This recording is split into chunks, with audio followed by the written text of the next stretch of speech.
Assalamualaikum warahmatullahi wabarakatuh.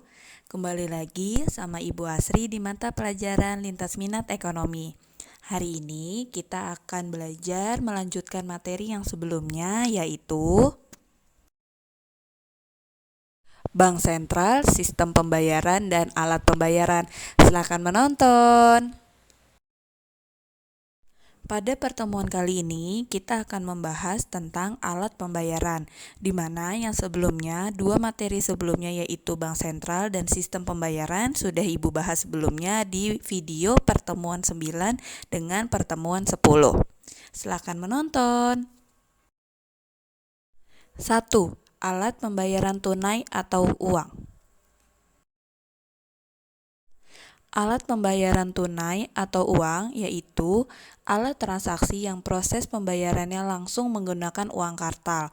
Uang kartal itu sendiri ada uang kertas dan uang logam. Nah, uang kertas maupun uang logam ini yang diberikan kepada pihak pemberi barang atau penjual. Syarat teknik uang itu ada 5. Yang pertama, uang itu harus tahan lama. Yang kedua, uang itu nilainya harus relatif stabil, jadi tidak mudah untuk berubah-berubah. Lalu yang ketiga, mudah disimpan dan dibawa. Yang keempat, dapat dibagi-bagi tanpa mengurangi nilai. Dan yang terakhir, itu jumlahnya mencukupi, tidak berlebihan. Fungsi uang. Fungsi uang ini dibagi menjadi dua. Ada fungsi asli uang dan ada fungsi turunan uang. Di sini fungsi asli uang itu dibagi menjadi dua. Ada uang sebagai alat tukar atau medium of exchange, dan yang kedua itu ada uang sebagai satuan hitung atau unit of account. Lalu ada dari fungsi turunan uang. Nah, fungsi turunan uang ini dibagi menjadi beberapa. Yang pertama itu ada alat penyimpan kekayaan, ada alat pembayaran yang sah, ada alat penunjuk harga, standar pembayaran utang, pendorong kegiatan ekonomi, serta alat pencipta kesempatan kerja. Jenis-jenis uang. Di sini jenis-jenis uang itu dibagi menjadi 4. Nah, yang pertama ada berdasarkan lembaga yang mengeluarkan, lalu ada berdasarkan nilainya, yang ketiga ada berdasarkan bahan pembuatannya, dan yang terakhir itu ada berdasarkan kawasan. Di sini Ibu akan menjelaskan satu persatu dari berdasarkan jenis uang. Nah, yang pertama ini kan berdasarkan lembaga yang mengeluarkan. Jadi berdasarkan lembaga yang mengeluarkan itu ada dua uang. Yang pertama ada uang kartal dan uang giral. Uang kartal itu sendiri uang yang beredar di masyarakat atau biasanya alat pembayaran yang sah dan wajib digunakan dalam kegiatan transaksi jual beli. Itu dinamakan dengan uang kartal. Jadi uang yang umumnya gitu, uang yang pada umumnya atau uang yang beredar di masyarakat gitu. Atau juga pengertian secara panjangnya adalah uang yang digunakan sebagai alat pembayaran yang sah dan wajib digunakan dalam kegiatan transaksi jual beli. Nah, uang kartal itu sendiri itu ada uang kertas dan ada uang logam. Dan yang kedua ini ada uang giral. Uang giral itu artinya atau simpanan di bank, yang artinya uang dalam bentuk simpanan atau deposito yang bisa ditarik kapanpun oleh pemiliknya. Jadi uang di giral ini tuh diciptakan oleh bank umum ataupun bank perdagangan. Contohnya itu ada cek, rekening biro, ada deposito dan sebagainya. Itu dari uang giral. Lalu yang kedua, ini sekarang berdasarkan nilainya. Berdasarkan nilainya juga dibagi menjadi dua. Ada uang penuh dan ada uang tanda. Jadi yang dimaksud dengan uang penuh itu apa? Nah, uang penuh itu adalah jika nilai nominalnya itu sama dengan nilai yang dari bahannya atau nilai instruksinya. Jadi nilai nominal itu adalah nilai yang tercantum di uang. Ada nilai yang misalnya uang 100.000 dan itu ada nominalnya kan sebesar 100.000. Nah, itu adalah nilai nominalnya.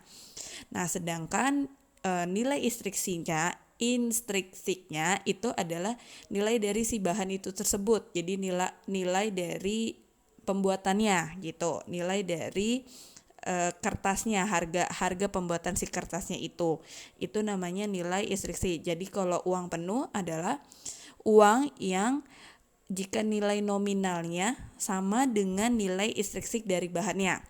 Tapi kalau uang tanda itu adalah uang di mana nilai nominalnya itu lebih tinggi atau lebih besar dari nilai bahannya atau nilai instruksi bahannya.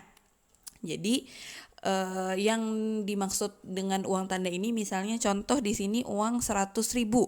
Nah, uang 100.000 itu nilai nominalnya 100.000, tapi pasti bahan pembuatannya atau nilai instruksi bahannya itu kurang dari 100.000. Contoh misalnya mungkin nilai instruksi bahannya mungkin hanya 90.000, tapi nilai nominal yang tercantum itu adalah nilai 100.000. Nah, itu contohnya dalam uang tanda gitu. Kalau misalnya yang uang penuh itu sama, jadi nilai instruksi bahannya 100.000, berarti uang nominal yang dicantumkan di situ juga 100.000. Tapi biasanya pada saat ini sudah jarang yang uang penuh, rata-rata sudah pakai uang tanda kayak gitu. Jadi nilai nominalnya lebih besar daripada nilai instruksi bahannya. Nah, sekarang kita lanjut lagi nih ke berdasarkan bahan pembuatannya. Berdasarkan bahan pembuatannya itu ada dua, ada uang logam dan ada uang kertas. Jadi uang logam ini uang yang dibuat dari bahan logam, itu bisa emas atau perak. Nah, yang biasanya digunakan secara umum dan biasanya uang logam ini juga bernilai tinggi dan stabil gitu, terus juga mudah dikenali dan mudah dibawa kemana-mana. Itu nilai untuk uang logam.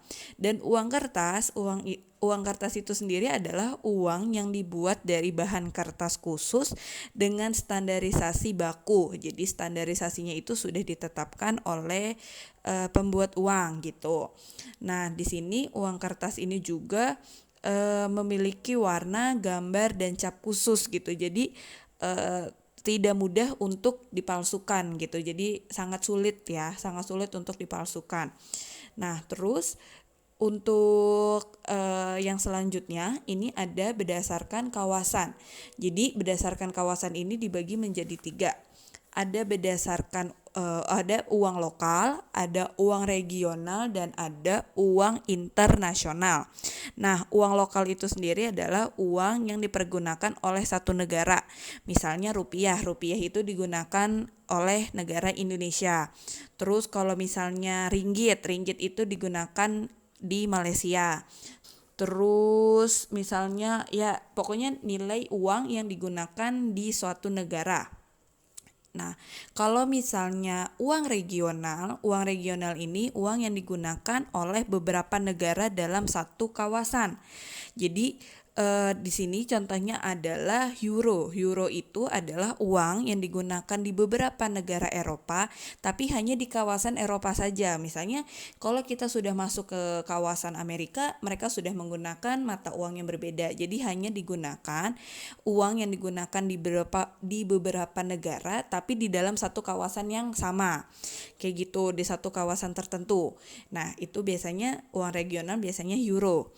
Lalu selanjutnya ada yang terakhir, ini uang internasional. Nah, uang internasional itu sampai saat ini yaitu uang yang digunakan atau uang yang berlaku di antar negara dan hampir di seluruh dunia gitu. Jadi uangnya itu jadi standar pembayaran internasional. Nah, contohnya itu adalah US dollar gitu, yang biasanya sampai saat ini itu masih jadi standar pembayaran internasional. 2. Alat pembayaran non-tunai. Alat pembayaran non-tunai yaitu alat pembayaran yang dipergunakan seseorang pada saat membeli barang atau jasa, namun tidak dibayarkan secara tunai, biasanya melalui kartu kredit dan transfer. Jenis alat pembayaran non-tunai itu dibagi menjadi 2 instrumen. Yang pertama, instrumen berbasis warkat dan ada instrumen berbasis elektronik. Di sini, instrumen berbasis warkat yaitu warkat adalah surat berharga yang dikeluarkan oleh suatu bank sebagai instrumen penarikan dana nasabah yang memiliki fasilitas rekening giro atau rekening koran. Biasanya instrumen berbasis warkat yang umum digunakan perbankan sebagai berikut. Yang pertama cek, biljet giro, nota kredit, nota debit, nota pemindah bukuan, dan kwitansi transfer.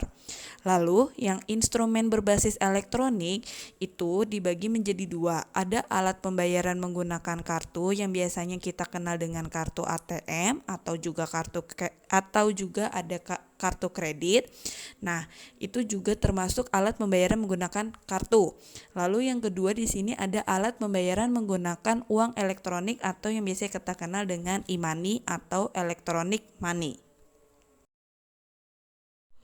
Jenis penyelesaian transaksi non-tunai dengan nilai besar itu dibagi menjadi tiga. Yang pertama ada BI RTGS, yaitu Bank Indonesia Real Time Gross Settlement. Yang kedua ada Sistem Clearing Nasional Bank Indonesia atau SKNBI. Dan yang ketiga ada Bank Indonesia Scriptless Security Settlement System atau BISSSS.